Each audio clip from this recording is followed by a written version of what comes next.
প্রিয় দেশবাসী, আমরা সবাই জানি ছাত্র নাগরিকদের অংশগ্রহণে যে আমাদের সফল গণঅভ্যুত্থানটি হয়েছে সেটির পরপরই বাংলাদেশ পুলিশ সদস্যরা তাদের কর্মস্থল থেকে নিজেদেরকে প্রত্যাহার করে নিয়েছে।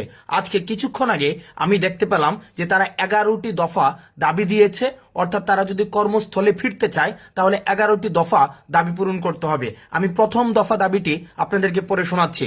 তারা বলতে চেয়েছেন যে পুলিশকে সংস্কার করে দলীয় প্রভাবমুক্ত জনগণের কল্যাণে নিয়োজিত করতে হবে। দেখুন, খুব আমরা যেই পুলিশকে আমরা দেখতে চাই দলীয় প্রভাব মুক্ত থেকে কাজ করার জন্য পুলিশকে সংস্কার করতে হবে, এটি তাদের প্রথম দফায় এই দাবিটি রেখেছে। এবং এই দাবির সংস্কারের যে জায়গাটি, এটি সম্পূরক একটি জায়গা তারা যুক্ত করেছে। সেটি বলেছে, আমরা যে রঙের ইউনিফর্ম পরিধান করে কলঙ্কিত হলাম সেই পোশাকের রং পরিবর্তন করে কনস্টেবল থেকে আইজি পর্যন্ত একই ড্রেস কোড নিশ্চিত করতে হবে। এটি ছিল তাদের প্রথম দফার ক নাম্বার দাবি।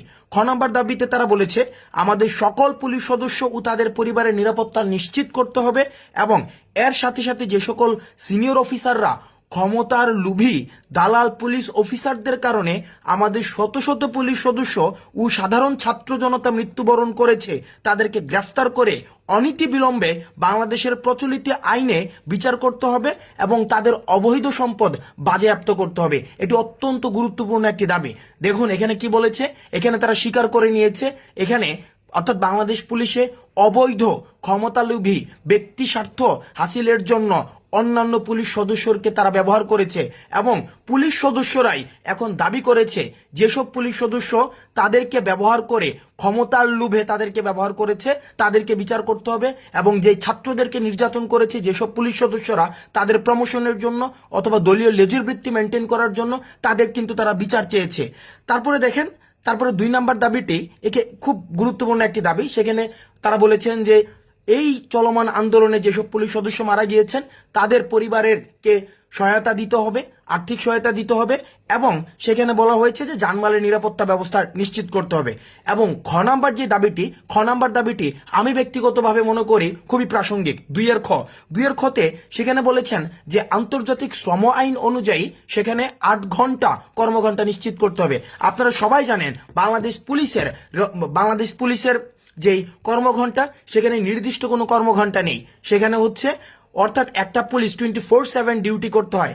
আমরা জানি একটা মানুষের পক্ষে 24 ঘন্টা ডিউটি করা সেটা কখনোই সম্ভব না।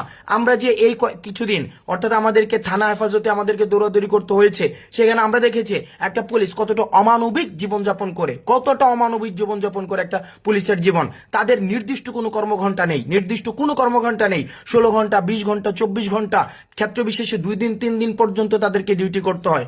তাদের টোটাল 11টি দফা দাবি রয়েছে এবং প্রত্যেকটি দফা আমি যেগুলো পড়েছি কিছু কিছু দফা হচ্ছে ডিপার্টমেন্টাল, কিছু দাবি, বেশিরভাগ দাবি বা আমি প্রথম যে 4টি দফা দাবি যেগুলো সার্বজনীন সাধারণ মানুষ বুঝবে, আমি এই 4টি দফা দাবি পড়েছি। 4টি দফা তারা 2টির মধ্যে বলেছেন, দেখুন আমরা এমন একটি পুলিশ চাই, আমরা বৈষম্য বিরোধী ছাত্র আন্দোলন এমন একটি পুলিশ চাই যেই পুলিশ কখনোই হচ্ছে কোনো ধরনের গোষ্ঠী কেন্দ্রিক নিয়োজিত হবে না, বরং সেই পুলিশটি হবে জনগণের পুলিশ, অর্থাৎ পুলিশকে জনগণের সহায়তার জন্য জনগণের দোরগোড়ায় পৌঁছে দিতে পারবে। অর্থাৎ পুলিশের সাথে জনগণের যে মেলুবন্ধনটি, সেই মেলুবন্ধনটি যথেষ্ট সুসম্পর্কের ভিত্তিতে গড়ে উঠবে। আমরা দেখেছি সাধারণ জনগণের যে ক্ষোভটি সেটি কিন্তু পুলিশের উপরে না, বরং সেই ক্ষোভটি হচ্ছে পুলিশের পোশাকের উপরে। অর্থাৎ যারা গত 16 বছর ধরে ফ্যাসিজম কায়েম করেছে এই পুলিশের পোশাকটি ব্যবহার করে, অর্থাৎ তাদেরকে লাঠিয়াল বাহিনীতে পরিণত করেছে।